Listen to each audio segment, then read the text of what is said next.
Bismillahirrahmanirrahim. Alhamdulillahirabbil alamin wa bihi nasta'inu ala umurid dunya waddin. Wassalatu wassalamu ala asyrafil anbiya'i wal mursalin sayyidina Muhammadin wa ala alihi wa sahbihi ajma'in, amma ba'du. Qala Allah Ta'ala, a'udzu billahi minasyaitonir rajim. Bismillahirrahmanirrahim. Wa min ayatihi an khalaqalakum min anfusikum azwaja litaskunu ilaiha wa ja'ala bainakum mawaddatan wa rahmah. Inna fi dzalika laayatil liqaumin yatafakkarun. Wa qala Rasulullah sallallahu alaihi wasallam, an-nikahu sunnati wa man raghiba an sunnati falaisa minni. Shadaqallah wa shadaqa Rasulullah. Bapak-bapak, ibu-ibu, wabil khusus Sohibul Bait, Pak siapa? Pak Edi sama Ibu Suratina. Ininya pengantinnya Habib Nur Alamsyah dengan calonnya Indri. Calonnya orang mana? Kedung Mundo. Oh, ngebruk juga sama yang sebelah sana gitu ya. Baik. Baik, pada malam ini walaupun ada miskomunikasi sedikit gitu, tapi nggak apa-apa, jadi berkatnya ada dua. Tidak banyak karena saya yakin bapak-bapak, ibu-ibu sudah menunggu lama. Hanya ada beberapa hal yang ingin saya sampaikan, yaitu tujuan daripada pernikahan. Ya. Tujuan daripada pernikahan antara lain, yang pertama adalah menciptakan ketentraman. Dalilnya mana? Dalilnya ada pada surah Rum ayat 21. Ar-Rum ayat 21. Wa min ayatihi an khalaqalakum min anfusikum azwaja litaskunu ilaiha. Dan di antara tanda-tanda kebesaran kami, kata Allah, kami menciptakan dari diri kamu, dari jenis kamu, pasangan-pasangan untuk kamu. Tujuannya apa? Litaskunu ilaiha, agar tercipta ketentraman dalam jiwa kamu sekalian. Nucan kawin menteu tentrem. Pak Muhtar kerjaan kawin. Punya yang dia incer-incer ada. Cuma nggak tentrem tuh. Waduh. Paus mani rek dia paus teh panonna cenah ya. Bisi beunang ieu paus. Nggak tentrem tuh kalau belum dinikahin. Kemudian itu takut yang kita harapkan diambil orang. Yang kedua, takut kita yang tadinya ngincer si A ketemu lagi yang lain gitu kan. Takut juga kan, takut kita udah janji ke si A, ada si B yang lebih cakep lagi, takut ke si B. Nanti itu tidak tentram, terbawa ke dalam berbagai aktivitas. Akhirnya aktivitasnya tidak konsentrasi. Itu litaskunu ilaiha. Itu yang pertama. Kemudian tujuan yang kedua memperoleh keturunan. Rasulullah Shallallahu alaihi wasallam bersabda, "Idza mata ibnu Adam in qata'a amaluhu illa min salasin." Apabila manusia meninggal dunia, semua amalnya putus kecuali 3. Sodakotin jariyatin, yang pertama sodakoh jariyah. Yang kedua au ilmin yuntafa'u bih, ilmu yang bermanfaat. Kemudian yang ketiga au waladin solihin yada'ulah, anak soleh yang selalu mendoakan. Kalau orang enggak nikah, sekali lagi enggak nikah ya, bukan enggak kawin. Apa bedanya nikah dengan kawin? Kalau nikah pakai surat, kalau kawin pakai urat. Nah itu. Jadi kalau hanya sekedar mendapatkan keturunan, ya, kambing juga bisa kawin.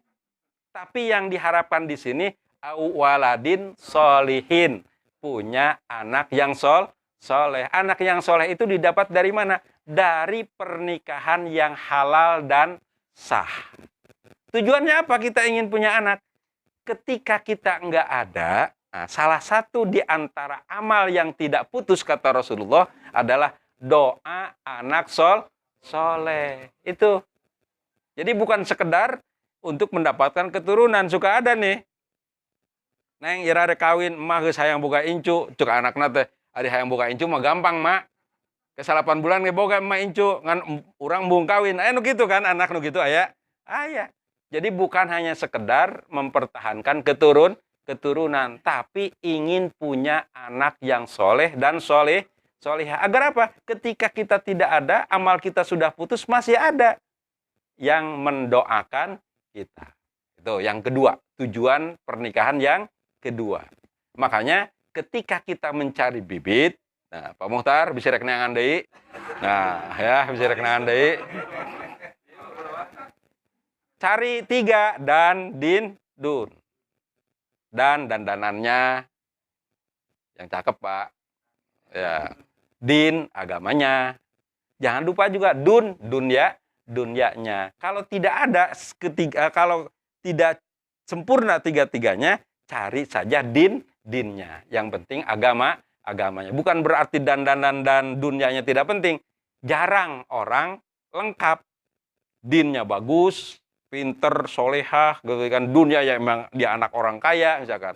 Kemudian dandanannya memang dia cakep gitu. Kalah Lady Di juga misalnya gitu. Jarang orang seperti itu. Kalau mau milih itu di antara 3, yang paling penting adalah cari yang din. Kenapa?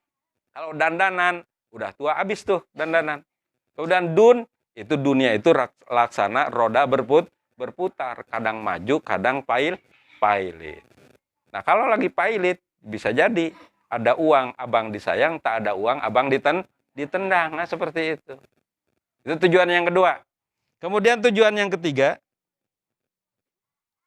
menyalurkan kebutuhan biologis.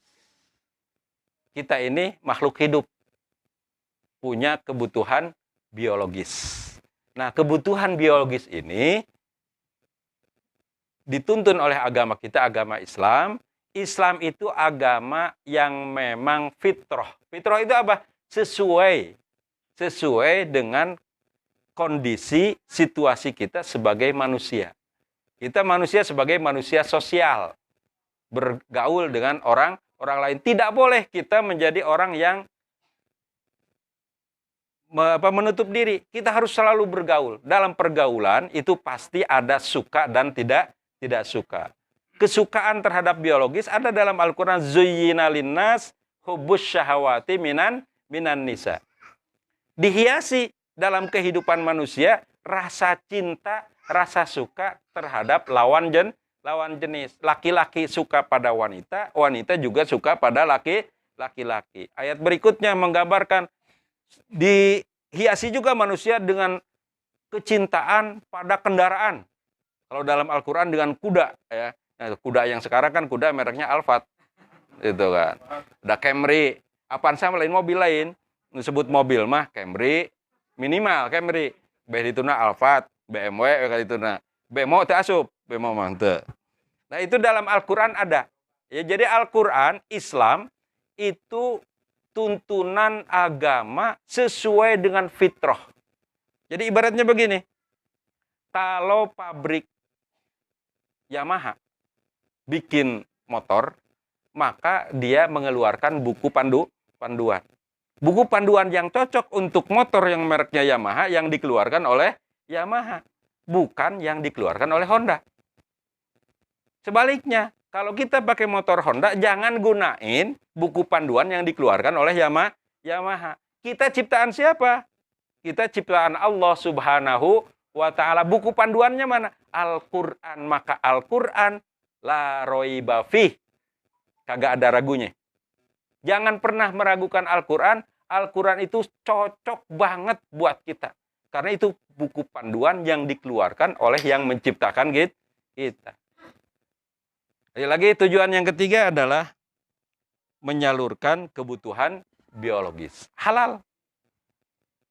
Dalam Al-Quran surah Al-Baqarah ayat 187, Allah Subhanahu wa ta'ala berfirman, hunna libasul lakum wa antum libasul lahunna. Para perempuan itu baju buat kalian, wahai laki-laki, dan kalian laki-laki adalah baju, pakaian buat mereka, kaum perempuan. Nah, ini fungsi baju tahu sendiri kan? Orang yang udah pakai baju dibajuin lagi enggak? Enggak, fungsi baju itu bagi yang tidak pakai baju, tidak pakai baju. Fungsi baju itu untuk menjaga dari kesehatan, menjaga kesehatan dari berbagai angin atau apapun, virus dan sebagainya. Kemudian juga untuk menutup aurat. Menutup aurat itu apa? Menutup kekurangan. Maka ketika kita sudah menjadi pasangan suami istri, jangan pernah cerita kekurangan pasangan kita. Surat Al-Baqarah ayat 187. Kamu adalah baju untuk istrimu, istri adalah baju untuk suaminya. Jangan pernah cerita-cerita. Salaki urang mah. Salaki urang mah. Pamajikan urang mah. Jangan pernah cerita urusan-urusan kekurangan. Kemudian yang keempat, memperkokoh hubungan silaturahmi antar keluarga. Pernikahan ini bukan hanya antar dua individu. Ya, bukan pengantin laki-laki dengan pengantin perempuan. Bukan cuma antar dua keluarga. Besan dengan besannya, bukan. Bahkan antar dua keluarga besar. Bahkan dalam sejarah, pernikahan itu tujuannya jauh lagi. Lebih mulia lagi. Contoh, ketika para pendakwah Islam datang ke bumi Nusantara. Salah satu penyebab mengapa Islam menyebar di Nusantara, terutama di Pulau Jawa, karena ada jalur pernikahan. Para ulama, para dai datang ke sini menikahi anak-anak raja yang dulu agamanya Hindu-Buddha. Apakah besannya harus Islam pada saat itu? Nggak usah. Yang penting yang diislamkan anak perempuannya aja dulu. Biarin mertuanya masih Buddha, biarin mertuanya masih Hindu, biarin mertuanya masih animisme, biarin mertuanya masih dinamisme. Yang penting dari pengantin perempuan, anak raja itu, dinikahi kemudian akan melahirkan keturunan-keturunan penerus dakwah Islam. Ini salah satu dari kesuksesan dakwah Islam di Nusantara adalah tidak radikal. Sekali lagi saya garis bawahi, tidak radikal. Kedeng-kedeng bid'ah, kedeng-kedeng ulah, kedeng-kedeng lamun, ya pakai bahasa Sunda nih akhirnya. Kalau saat itu para dai, para mubalik Islam datang ke Nusantara, ke negeri Jawa, langsung nuduh misalkan, nggak boleh sesajen, nggak boleh ini, nggak boleh itu. Diterima nggak jadi mantu? Enggak. Jadi jangankan tersebar, mungkin mantog sia orang mana. Iya kan? Nah, seperti itu. Kemudian pakaian. Saya yakin ketika para mubalik itu menikahi istri-istrinya yang asli orang Jawa, ya, yang orang Jawa, yang pada mulanya agamanya bukan agama Islam, pakaiannya enggak langsung seperti ibu-ibu majlis taklim yang sekarang. Masih pakai kemben, ya enggak? Masih pakai kemben. Istri wali dulu masih pakai kemben. Pertanyaannya, apakah para wali enggak tahu bab aurat? Tahu. Pasti tahu. Cuma ada tahapannya. Ibarat sekolah Islam itu ada PAUD, ya kan? Playgroup dulu, ada playgroup, ada PAUD, ada TK, ya kan? Ada SD, ada SMP, SMA, kemudian kuliah juga S1, S2, S3, S-teler. Nah, jadi ketika kita dakwah, lihat dulu sasarannya. Jangan begitu masuk langsung dikasih filsafat atau teler orang. Padahal itu masih kelasnya kelas PAUD. Lihat dulu kelasnya kelas apaan. Nah, seperti itu. Nah, kita harus berkaca kepada para mubalik, para wali yang datang menyebarkan agama Islam ke Nusantara. Sekali lagi, tujuan daripada pernikahan yang keempat adalah mempererat tali kekeluargaan. Beh dituna menyebarkan agama Islam. Jangan terbalik. Ini pesan saya nih, jangan terbalik. Terutama yang punya anak gadis. Datang seseorang ganteng, kaya, bawa mobil paling mewah. Mau apa, Dek? Saya mau melamar anak ibu. Tanya dulu dinnya apa, agamanya apa.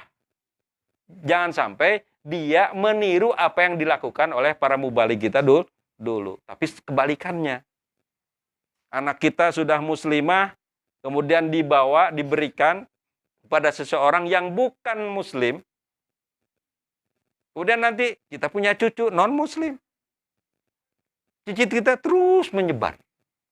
Minimal pertahankan anak gadis kita. Itu. Maaf nih saya keras.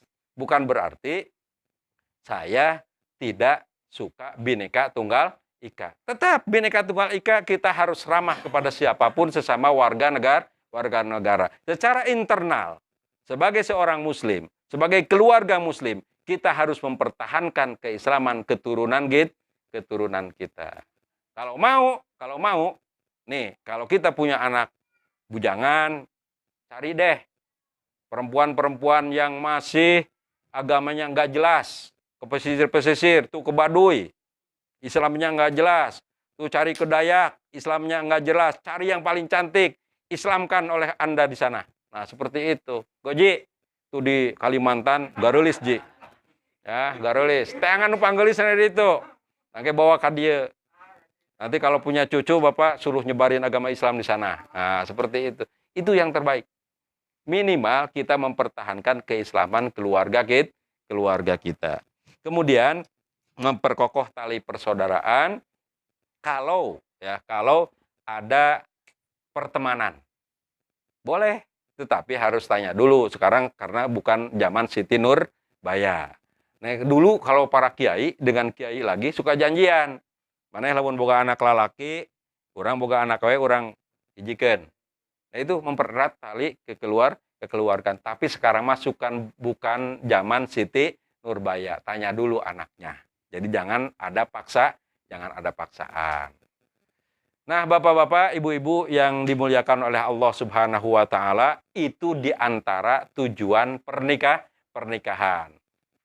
Ini sedikit saja. Terakhir, ada dua kata yang harus kita perhatikan.